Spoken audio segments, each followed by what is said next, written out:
तो स्वागत है आपका मेरे YouTube चैनल आलोक स्टोरी बैग में।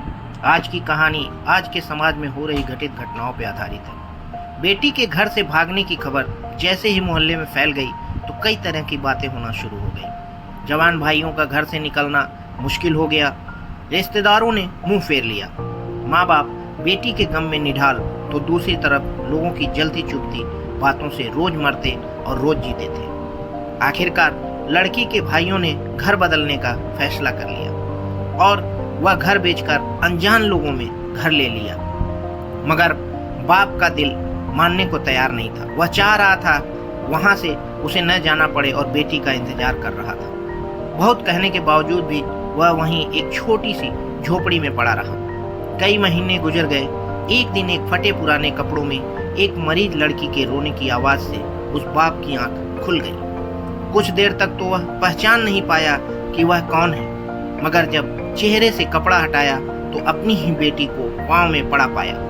वह लगातार जोरों कतार रोए जा रही थी और अपने पिता के सामने माफी मांग रही थी, लेकिन पिता का दिल उसे माफ करने को तैयार था। बहुत कहने के बावजूद भी वह अपने बाप से नजरें नहीं मिला पाई। जमाने की ठोकरें और जिल्लत की जिस आग में वह अपने माँ बाप को झोंक कर गई थी, उसके बाद तो शायद वह भी एक पल को जी नहीं पाई थी। मालूम हुआ कि जिसके साथ वह भागकर शादी की उसने कई तरह के इल्जाम लगाकर आखिर में घर से धक्के मारकर निकाल दिया।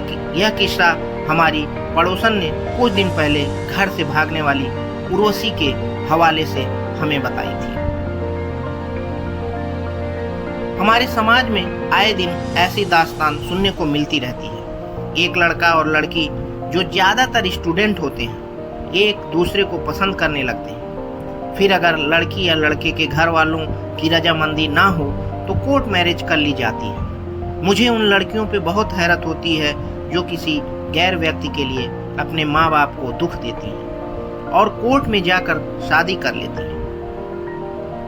क्या उन्होंने कभी सोचा है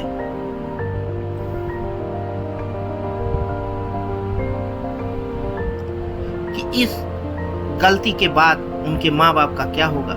लोग उनको कितने ताने देते होंगे। वह लड़कियां एक पल को तो सोचें, क्या माँ बाप ने यह दिन देखने के लिए इसी औलाद को पैदा किया था? उनकी परवरिश की, खिलाया पिलाया, अच्छे से अच्छे कपड़े पहनाए, शिक्षा हासिल करने का मौका दिया। हमारे अक्सर घरानों में नौकरानियां अफोर्ड नहीं की जाती।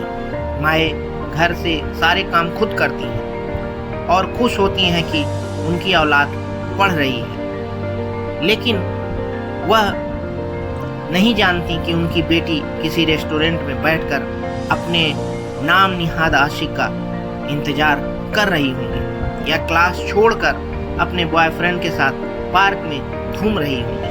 मेरी प्यारी बहनों, मैं सभी मर्दों को नहीं कह रहा हूँ, मगर मेरा तजुर्बा है कि ज़्यादातर मर्दों का काम तो धोखा देना ही होता है। ऐसे में जरूर अपने दिल और दिमाग को खुला रखें।